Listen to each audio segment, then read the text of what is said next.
अस्सलाम वालेकुम नाज़रीन, मैं हूं मंसूर अली ख़ान। अपने यूट्यूब चैनल के ऊपर आपको खुशामदीद कहूँगा। सबसे पहले आपसे दरख्वास्त के चैनल को सब्सक्राइब करना मत भूलिएगा और बेल आइकन ज़रूर प्रेस कीजिएगा।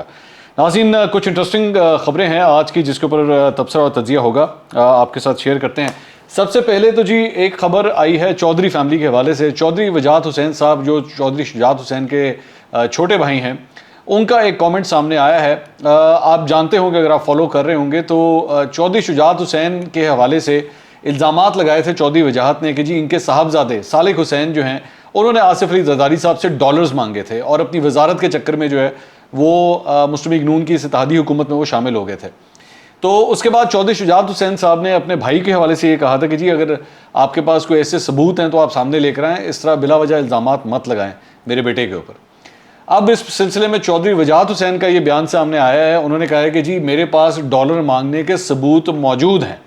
तो अगर डॉलर मांगने के सबूत मौजूद हैं तो ये तो बहुत बड़ी धमाका खेज़ खबर है जो चौधरी वजाहत हुसैन साहब बता रहे हैं कि डॉलर के एवज़ जो है वो ये हुकूमत क़याम में आई है। तो इस सिलसिले में मेरा ख्याल में फ़ौरन से पहले कौमी मफाद के अंदर जो है ये तमाम सबूत जो हैं वो कौम के सामने चौधरी वजाहत हुसैन साहब को पेश कर देने चाहिए। इसके अलावा एक और ख़बर जो है वो पंजाब हुकूमत के हवाले से है। सूबाई वज़ीर मलिक अहमद ख़ान साहब को जो है वो कानून और पार्लिमानी अफेयर्स का कलमदान जो है वो बाकायदा तौर पर अब सौंप दिया गया है। वैसे हॉट फेवरेट जो है वो वही यही चल रहे थे कि वजारत कानून का कलमदान जो है वो मलिक अहमद ख़ान साहब के पास आएगा और वो भी अब आ गया है।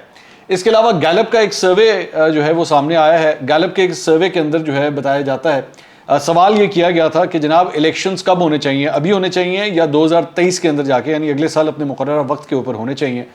तो इस सिलसिले में 76% लोगों ने ये बात कही है कि जी गैलप ये सर्वे में कहता है कि 76% लोग जो हैं वो ये चाहते हैं कि इलेक्शंस जल्द होने चाहिए और 24% लोग जो हैं वो सिर्फ चाहते हैं कि इलेक्शंस अपने मुकर्ररा वक्त पे होने चाहिए। यानी आप समझ लीजिए कि 3:1 का फ़र्क आया है। 75% से ज़ायद लोग जो हैं वो ये इलेक्शंस जल्दी करवाना चाहते हैं। तो इमरान खान साहब की ये जो डिमांड है, आप यही समझ लीजिए कि लोग उसके साथ खड़े हैं और लोग चाहते हैं कि ये इलेक्शन जो हैं वो जल्दी होने चाहिए। लेकिन हुकूमत जो है, ये मैं आपको बता दूं, हुकूमत किसी मूड में नहीं लग रही इलेक्शन जल्दी कराने के चक्कर में। इसके अलावा जहाँ पे इत्तेहादी हुकूमत की बात हो रही है तो आज दो मुख्तलिफ जगहों के ऊपर जो है वो मौजूदा हुकूमत को काफ़ी एम्बेरसमेंट का सामना करना पड़ा। एक तो MQM के जो सरबराह हैं, MQM के जो रहनुमा हैं, MQM पाकिस्तान के वसीम अख्तर साहब, मैंने आज से 2-3 दिन पहले आपको एक खबर दी थी जब ख्वाजा साद रफ़ीक ने एक्चुअली MQM के दफ्तर का दौरा किया था। तो मैंने आपको उस वक्त भी कहा था कि आपस में मामलात कुछ ठीक नहीं चल रहे और जो मुआहदा हुआ था पाकिस्तान पीपल्स पार्टी के साथ उसमें बहुत बड़ी गारंटर जो थी वो मुस्लिम लीग नून थी। तो वसीम अख्तर साहब ने आज बाकायदा तौर पे ये प्रेस कॉन्फ्रेंस की है और उन्होंने कहा है कि जी वो जो मुआहदे के अंदर जो चीज़ें थी उसके ऊपर अमल दरामद नहीं हो रहा और हमें इसके ऊपर बड़ी सख्त तशवीश है और अगर इसके ऊपर अमल दरामद ना हुआ तो फिर हम मुआहदे से जो है वो दस्तबरदार भी हो सकते हैं। अच्छा, इंटरेस्टिंग बात यह है कि एक ही दिन के अंदर ये कुछ डेवलपमेंट्स इस तरह की हुई हैं कि हुकूमत में जो इत्तेहादी शामिल हैं उन सब ने इकट्ठे जो है वो आवाज़ बुलंद की। बिल्कुल पाकिस्तान तहरीक इंसाफ वाली सूरत हाल कि जब उनके अगेंस्ट भी इत्तेहादी बोलना शुरू हुए थे तो सारे इकट्ठे ही बोलना शुरू हो गए थे। तो आज जहाँ पे वसीम अख्तर साहब ने ये कहा, वहाँ पे खालिद मक्सी और असलम भूतानी, ये खालिद मक्सी जो है उनका ताल्लुक बलूचिस्तान अवामी पार्टी से है और भूतानी साहब जो हैं वो ग्वादर से MNA इलेक्ट हुए हैं आज़ाद हैसियत में। इन दोनों ने भी आज कौमी असम्बली के अंदर खड़े होकर मौजूदा हुकूमत को काफ़ी सुनाई है और उन्होंने ये कहा, बल्कि मैं तो उनके कमेंट्स में शामिल था रिमार्क्स में, कि जी पिछली हुकूमत में जो है वो बेशक हमारी इज़्ज़त नहीं थी लेकिन हमें जो है वो फ़ंड्स वगैरह फिर भी मिल जाया करते थे। मौजूदा हुकूमत जो है वो हमें फ़ंड्स नहीं दे रही और हमारा ख्याल भी नहीं रख रही। तो यहाँ पे बल्कि ख्वाजा आसिफ साहब के साथ उनकी थोड़ी सी खिटपिट भी होगी क्योंकि ख्वाजा आसिफ साहब ने खड़े होकर ख़ास तौर पे भूतानी साहब को ये कहा कि जनाब वज़ीर आज़म जो है, मौजूदा वज़ीर आज़म, वो ऑलरेडी एक से ज़ायद दफ़ा जो है ग्वादर का दौरा भी कर चुके हैं, तो आप इस तरह की बातें मत करें। तो वहाँ पर ज़रा थोड़ी सी खिटपिट हो गई। जहाँ तक वसीम अख्तर साहब का ताल्लुक था, उन्होंने जहाँ पे इस बात की तशवीश का इजहार किया कि जी मुआहदा जो है वो पूरी तरह उस पर अमल दरामद नहीं हो रहा, साथ ही साथ उन्होंने ये भी कहा कि जो 14 अजला के अंदर बल्दियाती इंतखाबात हुए हैं इसमें जिस किस्म का धांधला हुआ है और जिस तरीके से हमारा मैंडेट चोरी किया गया है उसके ऊपर हमें बड़े शदीद तहफ़्फ़ुज़ात हैं और अगर इस तरह की कोशिश जो है वो अर्बन एरियाज़ में करने की कोशिश की गई, यानी कि कराची और हैदराबाद की बात करें क्योंकि MQM की स्ट्रेंथ जो है वो इन दो शहरों के अंदर ज़्यादा है, तो ये हम होने नहीं देंगे, ये किसी सूरत जो है वो बर्दाश्त नहीं किया जाएगा। तो मौजूदा हुकूमत के लिए जो है वो अपने इत्तेहादियों की जानिब से आज एक परेशानी का दिन था। इसके अलावा एक अच्छी खबर जो मौजूदा हुकूमत के लिए आई है वो आई है कि फ्रांस ने पाकिस्तान के 10 करोड़ 70 लाख डॉलर का जो कर्जा है उसे 6 साल के लिए मौखर कर दिया है। ये कम से कम एक ब्रीदर, एक छोटा सा ब्रीदर जो है वो इस मौजूदा हुकूमत को मिला है। और जहां मौजूदा हुकूमत की बात हो रही है वहां पे इसहाक डार साहब के हवाले से एक नई खबर सामने आई है कि उनकी पाकिस्तान वापसी जो है वो जल्द हो सकती है। अगर आपको याद हो, मैंने अपने पिछले 3-4 दिन के किसी एक वीलॉग के अंदर, मुझे याद नहीं है, मैंने आपसे कहा था कि इस्लामाबाद के अंदर ये अफवाहें बड़ी तेज़ी से गर्दिश कर रही हैं कि इसहाक डार साहब की वापसी जो है वो जल्द हो सकती है। आज मल्टीपल चैनल्स ने जो है इसको रिपोर्ट किया है, दुनिया ने भी, समा ने भी और दीगर चैनल्स ने भी रिपोर्ट किया है कि इसहाक डार साहब की वापसी जो है वो अगले महीने हो सकती है। और इसको फेज़ वाइज उन्होंने जो ये बताया है वो ये है कि एक तो इसहाक डार साहब जब वापस आएंगे तो सबसे पहले तो वो अपने आप को वो जो सेनेट का उनका हलफ है वो उठाएंगे आके, साथ ही साथ जो उनके खिलाफ मुकदमात हैं जिसके अंदर वो मफरूर करार दिए गए हैं उसमें जाके अपने आप को क्लियर करेंगे। और फिर उसके बाद ये कहा जा रहा है कि मिफ्ता इस्माइल की जगह उनको बतौर नया वजीर ख़जाना जो है वो लाया जाएगा। अब इसहाक डार साहब के हवाले से मैं आपको ये बता दूं कि मिफ्ता इस्माइल जो है वो उनका ताल्लुक शहबाज शरीफ कैंप से है और इसहाक डार तो वैसे ही नवाज शरीफ साहब के समधी हैं, तो इनके तो आपस में एक ख़ानदानी रिश्ता भी है। और नवाज शरीफ साहब जब पहले वज़ीर आज़म थे तो उस वक्त इसहाक डार साहब ही जो है वो वज़ीर ख़जाना हुआ करते थे नवाज शरीफ के। तो मुस्लिम लीग नून के अंदर फाइनेंस के हवाले से अगर कोई सबसे बड़ा नाम कंसिडर किया जाता है तो वह इसहाक डार साहब का ही है। वो और बात है, ये भी हकीकत है कि अब तक जितने कड़वे घूंट पिए गए हैं और जितना क्रिटिसिज्म पब्लिक का और मीडिया का जो फेस किया है वो मिफ्ता इस्माइल साहब ने किया है। और बल्कि इंटरेस्टिंग बात एक और ये भी है कि पिछले दौरे हुकूमत में जब पाकिस्तान तहरीक इंसाफ का दौरे हुकूमत था तो उस दौरान इसहाक डार साहब तो एक्चुअली पाकिस्तान से जा चुके थे, लेकिन यहाँ पे नैब के हवाले से, खासतौर पे LNG केसेस के हवाले से जो कुछ भी फेस करना पड़ा था म्यूजिक, वो मिफ्ता इस्माइल को फेस करना पड़ा था। तो अब IMF के साथ डीलिंग का मामला हो, सुपर टैक्स लगाने का मामला हो, बजट पेश करने का मामला हो, वो सारा कड़वा घूंट जो है वो मिफ्ता इस्माइल ऑलरेडी पी चुके हैं। लेकिन अब ये खबरें आ रही हैं कि इसहाक डार साहब इज़ कमिंग बैक और वो आके वजारत ख़जाना संभालेंगे। क्या ये सब कुछ पूरी तरह होता है या नहीं होता, मेरे ख्याल में हमें इंतज़ार करना पड़ेगा, देखना पड़ेगा ये सब कुछ इम्प्लीमेंट होता है या नहीं। अच्छा जी, इसके अलावा एक और ख़बर जो आई है वो आई है मुस्लिम लीग नून के हवाले से। अब ARY ने बेसिकली ये खबर दी है और ARY ने खबर ये दी है एग्जैक्टली वर्ड बाय वर्ड, मैं आपके सामने चीज़ें रख देता हूँ। उन्होंने कहा है कि जी मुस्लिम लीग नून ने स्ट्रेटेजिक मीडिया सेल बहाल करने का फैसला कर लिया है और उन्होंने कहा है कि जी इस सिलसिले में जो है वो नून लीग के अंदर जो है वो भर्तियां भी हो रही हैं और निजी शोबे से कंसल्टेंट्स भी जो हैं वो हायर किए जा रहे हैं और ये मीडिया सेल जो है वो वज़ीर आज़म हाउस में उसे दफ्तर भी दिया जाएगा और ये जो है वो सोशल मीडिया के ऊपर जो है इमरान खान साहब के हवाले से, पाकिस्तान तहरीक इंसाफ के हवाले से जो है वो बड़ी तेज़ी से एक्टिवेट होने जा रहा है। अच्छा, अब मेरे इस पे 2-4 पॉइंट्स हैं। एक तो मुझे समझ नहीं आती कि स्ट्रेटेजिक मीडिया सेल, मतलब ये जो लफ्ज़ है इसको इस तरह इस्तेमाल किया जाता है जैसे पता नहीं कोई टॉर्चर सेल बना दिया गया और उसके अंदर जो है अपने मुखालिफिन को जो है वो पुट्ठा टांग के जंजीरों के साथ लटका के जो है चित्र मारे जाएंगे। ये मीडिया सेल जो होते हैं ये हर पार्टी के अंदर मौजूद होते हैं। पाकिस्तान तहरीक इंसाफ के अंदर बड़े मतलब मीडिया को संभालने वाले लोग थे, नाम मतलब मैं मिसाल के तौर पे फयाजुल हसन चौहान मीडिया एडवाइज़र है और मीडिया एडवाइज़र रह के उन्हें क्या काम करना है, उन्होंने क्या काम करना है, उन्हें यही काम करना है बैठ के मीडिया के वाले से एडवाइस देनी है। फिरदौस आशिकवान क्या काम किया करती थी जब वो मौजूदा हुकूमत, साबका हुकूमत में होती थी? इफ्तिखार दुरानी साहब क्या काम किया करते थे? नईमुल हक साहब क्या काम किया करते थे? शहबाज गिल साहब क्या काम किया करते थे? फवाद चौधरी साहब क्या काम किया करते थे? शिबली फराज क्या काम किया करते थे? मैं और भी नाम ले देता हूँ, मतलब मिसाल के तौर पर यूसुफ बेग मिर्ज़ा साहब, ये तो टेलीविज़न चैनल के ओनर थे, ये क्या काम किया करते थे? ताहिर खान साहब, ये भी टेलीविज़न एक चैनल के ओनर हैं, ये क्या काम किया करते थे? मैं सवाल कर रहा हूँ। अच्छा चले बाकी आप छोड़ दीजिए, 2 मैं सहाफ़ियों के नाम ले देता हूँ। मोहसिन बेग साहब, जिनको मौजूदा ये जो साबका हुकूमत थी उनके आखिरी दिनों के अंदर FIA का जो छापा पड़वाया गया था, उनके घर पे अरेस्ट किया गया था उनको। मोहसिन बेग साहब पाकिस्तान तहरीक इंसाफ के लिए इस ज़माने में क्या काम किया करते थे? बल्कि एक काम करते हैं ना, मैं चले यही सामने रख देता हूँ, मैं मोहसिन बेग साहब और एक और नाम भी चले ले लें, मुबशर लुकमान साहब। मुबशर लुकमान साहब और मोहसिन बेग साहब पाकिस्तान तहरीक इंसाफ के हवाले से, मैं and this is I am talking about 2014, खास तौर पे 2013-2014 की मैं बात कर रहा हूँ, क्या काम किया करते थे उस वक्त? इमरान खान साहब की तकरीरें कौन लिख के दिया करता था? वो कौन सा सहाफ़ी था, कौन सा एंकर पर्सन था जो उनके लिए तकरीरें लिख के दिया करता था?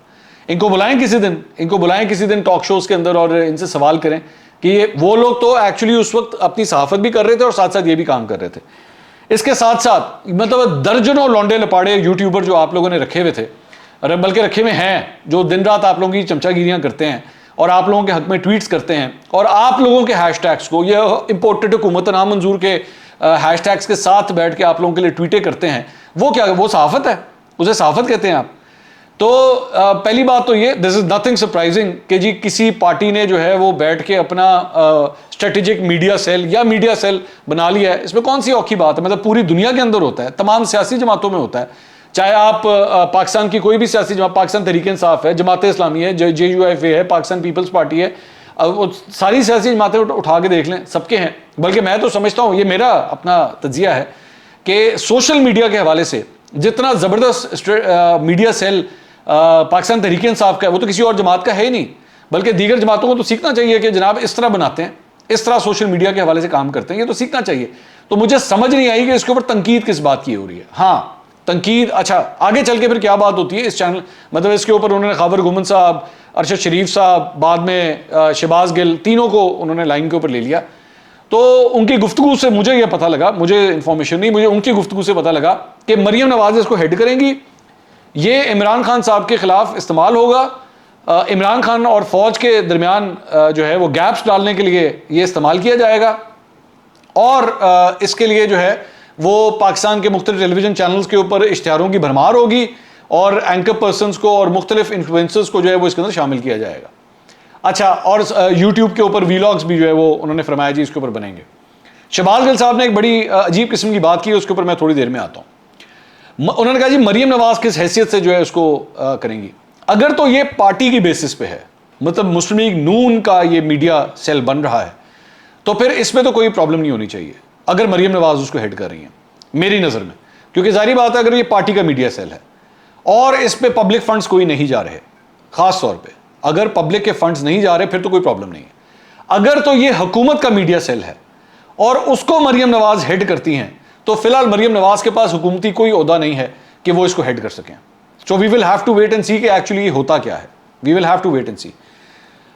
ये हकीकत है कि माजी में 2013 से लेकर 2018 तक जब उस वक्त नून लीग की हुकूमत थी, तो इस तरह का मीडिया सेल वज़ीर-ए-आज़म हाउस में बनाया गया था और मरियम नवाज उस वक्त उसको हेड किया करती थी। और मैंने अपने पहले भी कई व्लॉग्स के अंदर ये बात की है कि मरियम नवाज के पास ये मैंडेट नहीं था कि वो ये कर सकें और पब्लिक फंड्स को जो है वो इन कामों के लिए इस्तेमाल किया जा सके। लेकिन अभी मिसाल के तौर पर अभी काम हुआ नहीं है और उसके ऊपर पहले से तबसरे तज्जिए जो शुरू हो गए। Will have to wait and see कि आखिर ये करता क्या है।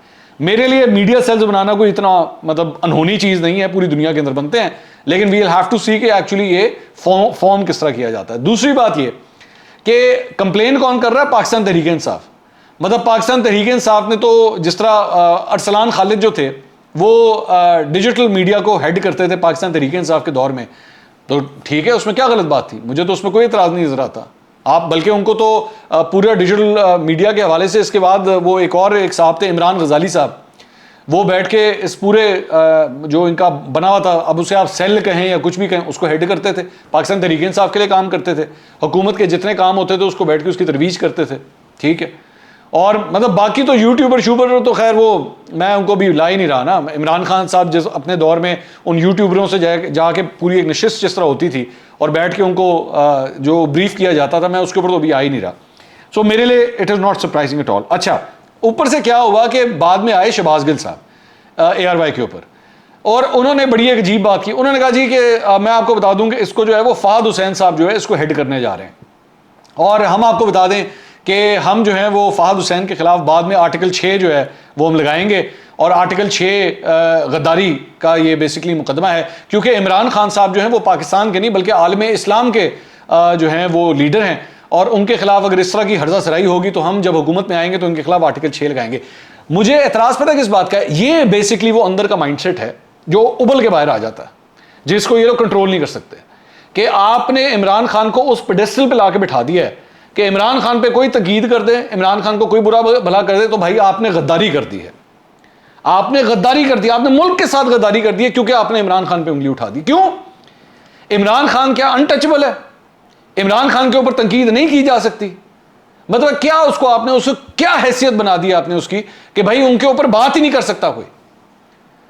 फहाद हुसैन के ऊपर मैं आता हूं, मैं फहाद हुसैन साहब के ऊपर बाद में आता हूं, लेकिन ये क्या कॉन्सेप्ट है कि भाई आर्टिकल 6 लगाएंगे उसके ऊपर? क्यों आर्टिकल 6 लगाएंगे भाई? आप अगर नून लीग पे तनकीद करते हैं, शहबाज शरीफ पे करते हैं, मरियम नवाज पे करते हैं, तो मतलब आपको किसी ने कहा जी आप इनके खिलाफ आर्टिकल 6 लगा दें?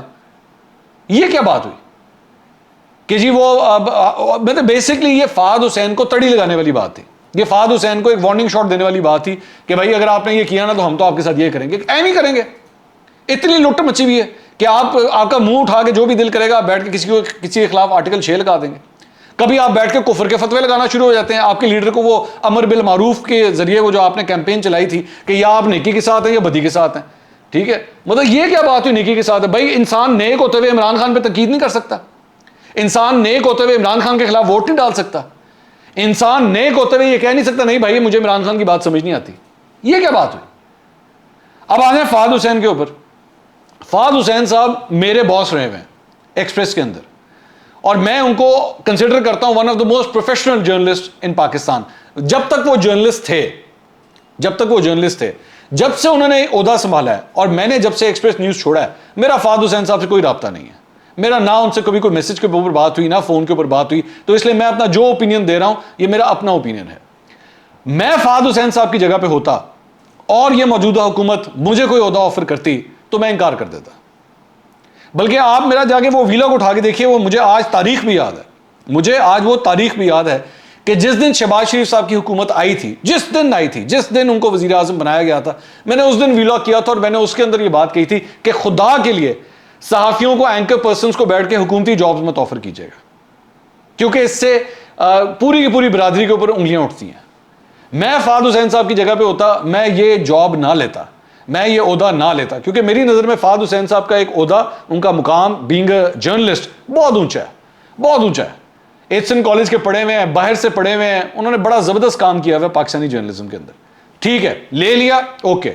अब उन्होंने वो लाइन क्रॉस करके वो उस जगह पे चले गए। अब वो एक हुकूमत का हिस्सा बन चुके हैं।